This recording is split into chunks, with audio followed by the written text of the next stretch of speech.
Anak-anakku semua, cerita kali ini berjudul Rembulan dan Matahari. Yuk dengarkan ceritanya. Rembulan dan Matahari oleh Lena D. Di sebuah kota yang tenang, dikelilingi bukit hijau dan hutan luas, tinggallah saudagar beserta dengan keluarganya yang bahagia. Saudagar tersebut adalah orang yang terpandang di kota itu. Jumlah kekayaannya tidak tertandingi. Namun, tak pernah ia memamerkan harta bendanya itu. "Hartaku yang sesungguhnya adalah kedua putriku ini," kata saudagar itu. Rembulan, demikianlah nama putri sulungnya. Seperti sinar bulan pada malam hari, wajahnya memancarkan kecantikan yang lembut dan anggun. Tindak tanduknya pun bersahaja. Karena bakatnya di bidang puisi dan prosa, ayahnya berkata padanya, "Nak, pelajarilah bidang tulis-menulis." Matahari adalah putri kedua dari saudagar tersebut. Kecantikannya pun bersinar seperti matahari, selalu riang dan penuh gerak. Gadis ini senang menyanyi dan menari. "Aku akan mempelajari musik dan tari, ayah," kata matahari kepada ayahnya. Walau berbeda watak, kedua bersaudara itu hidup dengan rukun. Bila senja tiba, mereka bergandengan tangan menyusuri pinggiran hutan. Pada sebuah pohon yang rindang, mereka berteduh, sembari berbaring di rumput atau bersandar pada batang pohon yang besar. Mereka memperdalam bakatnya masing-masing. Rembulan membaca puisi, matahari bernyanyi. Langit yang teduh di atas mereka menambah hening suara kedua bersaudara itu saat melantunkan puisi dan lagu. Biasanya, dalam waktu singkat, tempat kedua gadis itu akan dipenuhi oleh orang-orang yang terpesona pada suara indah mereka. Yang senang mendengarkan puisi Rembulan akan berseru, "Rembulan, bacalah puisimu itu sekali lagi. Saya sangat terharu mendengarnya." Penonton yang lain ikut meminta. Dengan senang hati, Rembulan menurutinya. Ketika ia membaca puisi, betapa suaranya selaras dengan wajahnya yang lembut. Apalagi puisinya bercerita tentang penderitaan manusia. Para pendengarnya menjadi tersadar akan kehidupan mereka. Namun, suasana seketika berubah bila matahari mulai berdendam. Seperti wataknya yang riang, lagunya pun mengajak orang-orang untuk melupakan kesedihan hati. Orang-orang yang mulanya terhanyut dengan puisi yang dibacakan oleh Rembulan menjadi sadar kembali. Mereka segera berdiri untuk menari-nari. "Ayo menari, ayo menari!" seru mereka beramai-ramai sambil bergandengan tangan dan melangkah berirama. Lama-kelamaan, Rembulan mengira orang-orang lebih menyukai adiknya daripada dirinya. Pada saat ia membaca puisi, semua orang menjadi merenung. Namun, ketika matahari bernyanyi, mereka penuh sukacita. Rembulan menjadi iri pada matahari. Ia ingin menyingkirkan adiknya itu dari kota. Pada suatu hari, Rembulan mengajak matahari tinggal di pinggiran hutan sampai langit gelap. Dan saat saudaranya itu lengah, Rembulan meninggalkannya sendiri. Betapa takutnya matahari ketika menyadari kakaknya tidak ada lagi di sampingnya. Matahari pun menyesal karena selama ini ia tidak pernah memperhatikan jalan ketika sedang menuju ke hutan. Selama ini ia ikut kemana saja kakaknya menggandengnya.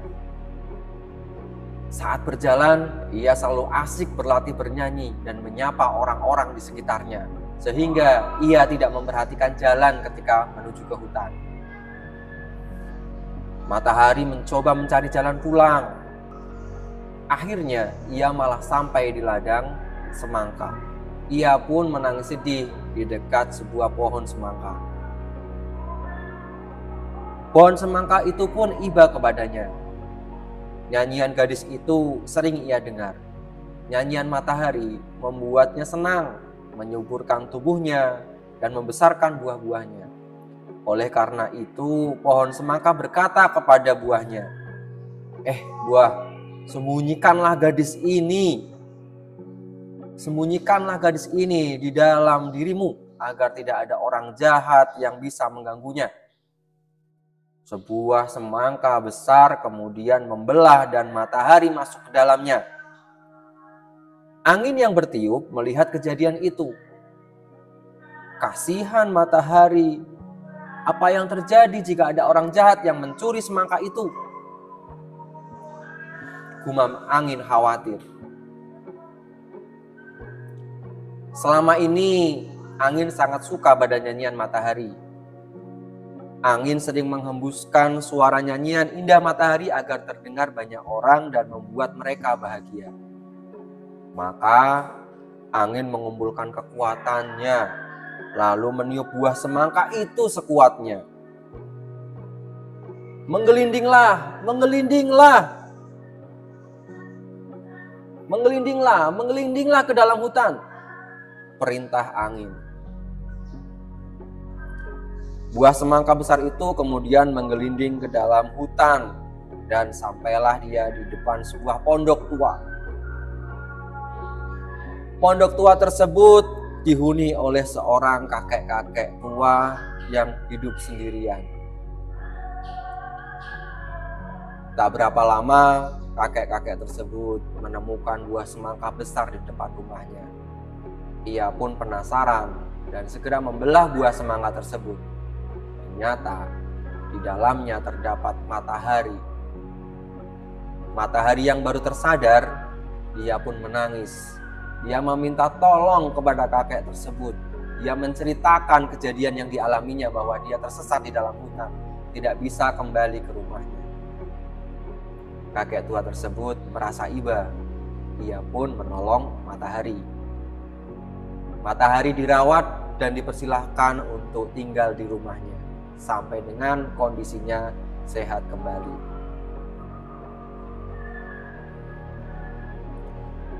Sementara itu, rembulan mulai menyesali perbuatannya. Dia merasa kesepian ketika tidak bisa bermain bersama dengan matahari. Dia mulai menyesal meninggalkan adiknya sendirian di hutan. Ia pun kemudian bertekad untuk mencari adiknya sampai ketemu. Rembulan membulatkan tekadnya. Dia berjalan sendirian ke dalam hutan untuk mencari adiknya.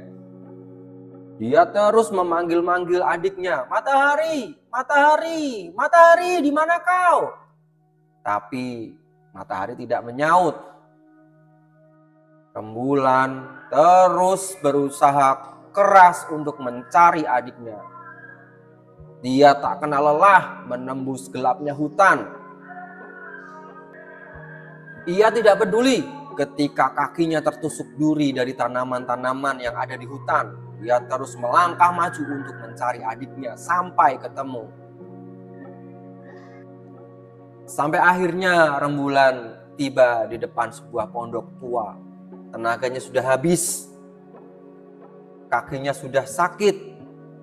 Dia pun pingsan di depan pondok tersebut. Kakek tua dan matahari mengangkat rembulan ke dalam pondok tersebut. Matahari bersukacita, dia mengira bahwa kakaknya juga tersesat sebagaimana dirinya tersesat. Saking gembiranya, kemudian matahari pun menyanyi. Dia menyanyikan lagu yang sangat riang. Nyanyian matahari membuat rembulan tersadar dari pingsannya. Ketika dia melihat matahari di depannya, rembulan langsung menarik tangan matahari dan memeluknya erat-erat. Ia sangat terharu bisa bertemu kembali dengan adiknya. Kakek tua tersebut kemudian mengantarkan kakak beradik tersebut kembali ke kota. Mereka bertemu kembali dengan kedua orang tuanya. Setibanya di rumah, rembulan mengakui perbuatannya. "Ayah, ibu, aku mengaku bahwa aku iri tidak memiliki kemampuan seperti matahari yang bisa membuat orang-orang menjadi riang gembira dan menyanyi serta menari. Aku ingin lebih dikenal daripada matahari, ibu." Sang saudagar kemudian memeluk kedua putrinya itu dengan erat. "Anak-anakku, apa gunanya iri pada milik dan kemampuan orang lain? Tuhan memberi setiap orang bagiannya masing-masing. Dan setiap orang akan menemukannya kemasyhurannya dengan caranya sendiri. Hanya kedengkian terhadap milik orang lain yang membuat seseorang tidak menyadari apa yang dimilikinya." Sejak saat itu, rembulan dan matahari selalu memegang teguh nasihat yang disampaikan oleh ayahnya. Sampai dengan dewasa, mereka selalu hidup rukun dan tidak pernah memunculkan sifat iri dalam dirinya masing-masing. Bertahun-tahun kemudian, mereka berdua dikenal sebagai penulis dan penyanyi yang berhati mulia. Anak-anakku semua, berdasarkan cerita tadi, tentunya ada banyak nilai positif yang dapat kita ambil dan diterapkan dalam kehidupan kita sehari-hari. Di mana sebagai manusia tidak perlu kita memunculkan sifat iri, sifat dengki yang pada akhirnya akan membuat kita lupa akan bagaimana kita bersyukur terhadap apa yang sudah Tuhan berikan kepada kita dalam kehidupan kita. Terima kasih, sampai ketemu lagi di cerita selanjutnya.